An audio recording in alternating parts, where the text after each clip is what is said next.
let us kick off with the Marvels.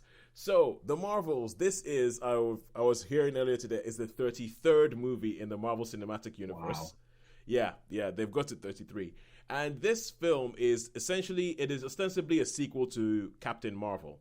And this time around, you have Captain Marvel. She's well established. She's out in space somewhere, and you have two other characters who join her. There is Monica Rambeau, who first shows up in WandaVision, who now has superpowers, and there's also Kamala Khan, who is Miss Marvel, who showed up in her own TV show, Miss Marvel.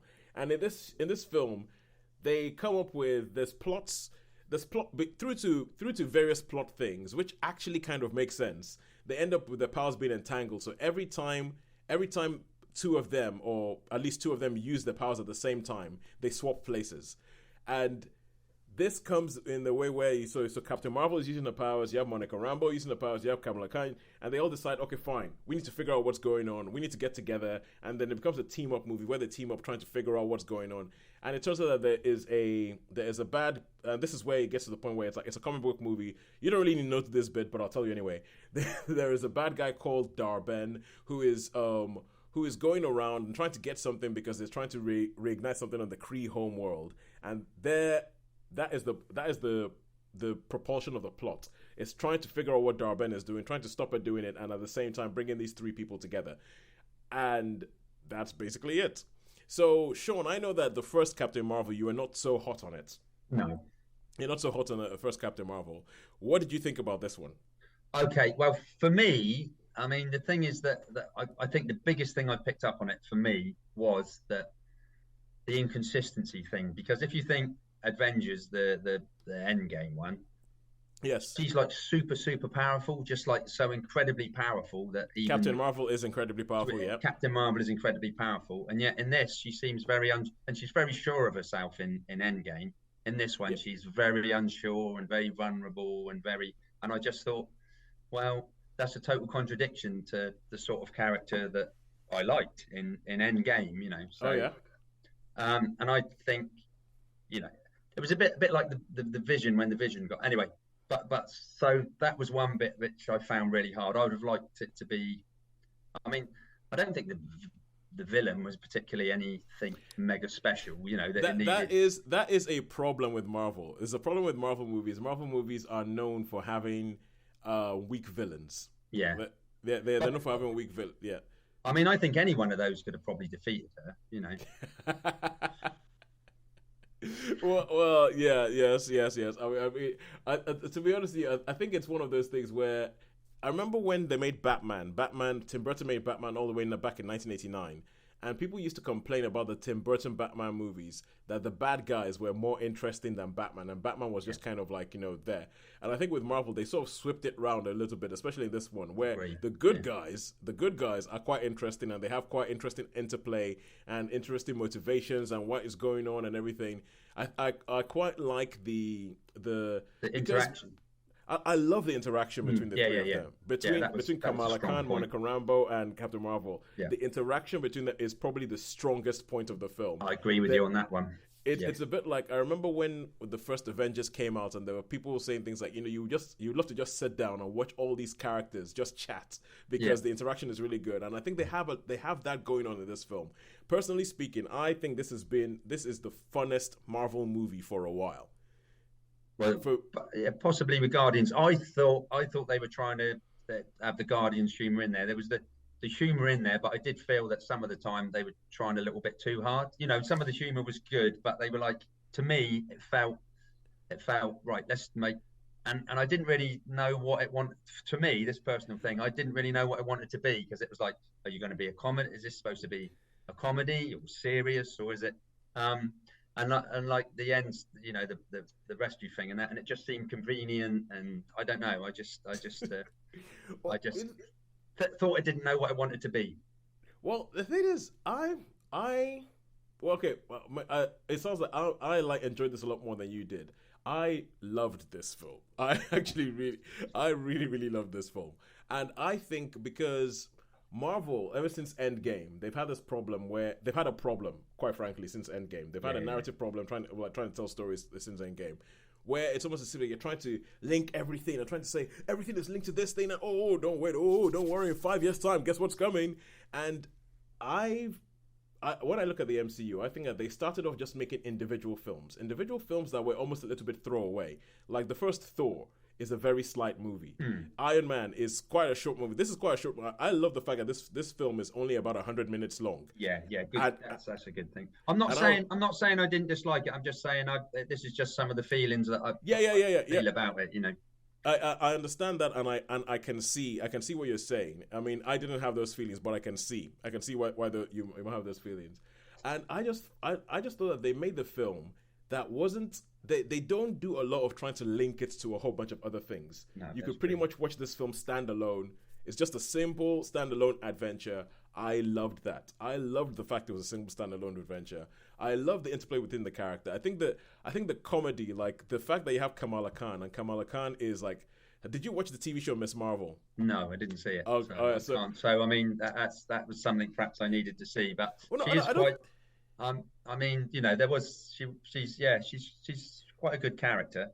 Yeah, I don't think you need to have seen the TV show. No, you don't think I've seen the TV show, but Kamala Khan, because she's a massive Captain Marvel fan, and the fact when she first meets Captain Marvel, her face. I mean, I would think Iman Vellani, who plays her face and everything, and she's just like, oh my god. There's a scene where they figure out that each time they use their powers, they switch, and so they have like a training montage, and there's this scene with the skipping rope, where they do something with the skipping rope, and I loved that so much. I know that scene. Yeah, that was quite cool. I love that so much because there was some logic to it. To like, okay, and then the fight scenes where they actually start using like the swapping thing in the fight scenes. I thought that those were really, really well choreographed. There's a bit where they play a song. There's a bit where they play a song over. I don't want to say what the song is or anything like that, but because it will be a spoiler. But Sean, it's a bit in the space station where the space station is breaking apart and they're trying to leave the space station with it. Like they're trying to get away. Yeah, and they play a song there that is hilarious. It is hilarious, and I felt right because you know when you say you don't know where it wants to be or anything like that. Marvel, I think, has always been best when it's been like action comedies. Yeah. Where the films like the first Avengers film, it's an apocalyptic world-ending film, but it's actually very funny. And I feel like this for me felt like it got a balance between the comedy and the stuff that's actually happening and all that. I agree that the villain is when I look at the length of the film, I feel like it's almost seems like we're like, we don't really have time to focus on the villain. We need to focus on the heroes. So I think the villain is a bit kind of like you could have put anything there. And I think Zoe Ashton, who plays her performance, I'm not too happy about. It's probably one of the weakest things in the film. It's just very, very almost wooden, and look at me doing a mock Shakespeare accent because my planet is dying, and that was a good impression. That one, we like that. Actually, the funny thing, Sean, is as I was doing it, I was thinking, oh my god, this is good. as I was doing it, and it's so the villain. Less said about the villain, the better. But I just thought that Marvel hasn't got that balance for a while. And they haven't got that balance. It's a simple story. It's a simple, straightforward story. And I think that they keep to it. And I think it's what they should be doing. They should be going back and making simple, standalone stories, a bit like they did with the original Iron Man and everything like that. And then just they will eventually have a way of linking together, and that's cool. But I thought Teyonah Parris and also Captain Marvel, because I have to be honest with you, Brie Larson, who plays Captain Marvel, I've never really gelled with the character of Captain Marvel or with the portrayal of Captain Marvel. I feel like it's just been a bit too removed, and I haven't really gelled with that character. I think this is the best that she has been as the character, because it might be some of the stuff that you're talking about where now she's beginning to have a heart, and they have the whole thing where you have, because she left Monica Rambeau when she was a girl. And Monica Rambeau is like talking about the fact that, look, you left me, And I think that there's a lot of stuff in there that I really like, where she calls her Aunt Carol because she was friends with her mom, and I liked that. I like that, and I like the way they put everything together. I thought there was a good balance in it. I thought Nia DaCosta, who's the director, did really well with it. I understand some of the issues. I know there's some people who have issues with these films, but some of those issues that people are having with the films, I'm just kind of like, why do you hate women? Is it the same as it's not my issues, is it? It's not. Oh no, it's no. No. Your issues make sense. Right. your issues, Thank you. Your issues make sense. Some of the issues that some of the people have is it seems like they just don't like the fact that there's women. Oh, yeah. And I'm like, what the hell is your problem? But I really, really like this film. I mean, personally, I'd give this film a 4. I think I prefer it to a lot of the recent Marvel output. Definitely prefer to Love and Thunder. Definitely prefer to Doctor Strange and the Multiverse of Madness. Yeah. I know a lot of people don't like Ant-Man and the Wasp: Quantumania, but I actually quite like that film. I like that one. I like that one. I thought that was more sort of credible, should we say, like some of the other stuff. That was more, you know. It was more consistent. More consistent. That's the word. It was consistent with its own logic, and it's so but apparently there's people who are like, Ant-Man and the Wasp, they hate that film. The Quantum, and I don't understand it, but I just feel like from being a Marvel fanboy, I have been worrying about Marvel and where they're going. I've been thinking that they're making too much stuff. There's too much stuff on the TV. They need to focus on a few things and do those few things well. I think so. Yeah, they've diverse too much, haven't they? They got their fingers in too many. They're trying to do too many things, like because they got the Loki thing coming out and all that sort of stuff as well. And the bloody multiverse. Bloody multiverse, yeah. I mean, Sean, you've heard me talk about it. You talk about how much I hate the multiverse. I know. I think leave the multiverse alone. Let that thing die. Because but this film actually gave me hope. That okay, maybe they will figure this thing out. What about the post-credit one? Do you think that they might be the post-credit one I saw coming from a mile off? Yeah. I mean, what I'm saying, do you think that's their Marvel thinking of going in that direction of those particular characters?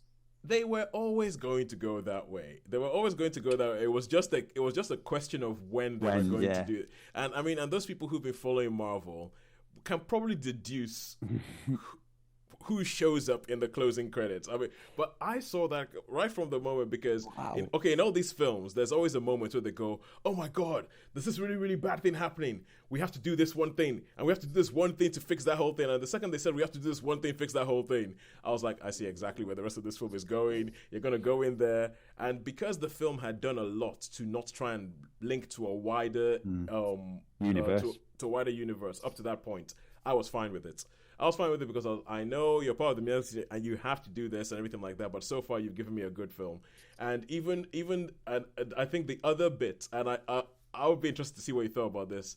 The other bit that is dividing people is the musical theater Planet. No, toast. Right. I totally know what I mean by that. That's me, that is. I mean, I go into work sometimes and I actually sing to them. I say, what are you going to do today? And I say, well, sing back to me, and say, oh, I'm going to do this. So essentially, there's a bit in this film where they go to a planet where everybody communicates on this planet through song and dance. And I loved it. I actually related to that. I actually really related to that because I do that sometimes. If I like see people, I go in and I sing and they're like at me, why are you singing? And I say, well, why not? Why don't you sing back? So I know that scene. What, people hated that, did they? Oh, apparently people are going on about it. People are going on about, oh, that's just silly and everything like that. And I'm like, yeah, it is silly, but it's my kind of silly. Yeah. It's my kind of silly. So, all in all, I would give it a 4 out of 5. It gives me hope. It gives me hope that Marvel might not just be going to hell in the handbasket. That they might be able to pull this thing back and get this balance right. Although I do take your point about the inconsistency of the levels of the powers. But that is an age-old comic book problem. Sure. Yeah, no, I understand that one. Yeah, for me, I mean, don't get me wrong, I didn't dislike the film, and it certainly had good moments. As I say, the biggest issue probably was the inconsistency with the powers, and but I did like the characters. I thought, I agree with a lot of what you say, but there was just a couple of issues. So, I mean, it's a strong 3 stars, but it's not going to quite go to a 4 for me. I didn't totally hate the film, and I didn't dislike the film. and it was okay, but it was just a 3B for me. So 3 Yeah, stars. yeah, but I think for my money, it's definitely it's an improvement, a massive improvement on Captain Marvel. Yeah, I think it's a much better film than Captain Marvel. Totally, and yeah, no, I agree with you on that, and better than Thor, the latest one. Yeah. I mean, that was a film that took the snark and took the comedy too far. Yeah, that's it. It was kind of it took the comedy so far that I felt like it didn't have any respect. That's it. For what it was supposed to be. I quite like the family in it. I quite like the Miss Marvel's family. Yeah. Oh, good Lord. Miss Marvel's family, her mom, her dad, and her brother, they are brilliant. If you watch the TV show Miss Marvel, the family is hilarious. I think the family is quite good. Yeah, and I thought they were brilliant. They were so brilliant in this film when they came in. Like the bit where her dad is like, because Samuel L. Jackson, everyone who mentioned him, he's in this film, and I think he's actually quite good. Like there's this one scene, it's a tiny bit, but something weird at the beginning of the film, something weird starts happening, and the look on his face, where he doesn't even flinch because he's like Nick Fury. At this stage in his life, he's seen so much weird stuff. Yeah, he's just kind of like really nonchalant, isn't he? Plan B. He's like, okay, cool, this is happening now. Okay, yeah, this is my life. This is what happens. It was good. But yeah, I am not mad with the 3 star, but for me it's a 4.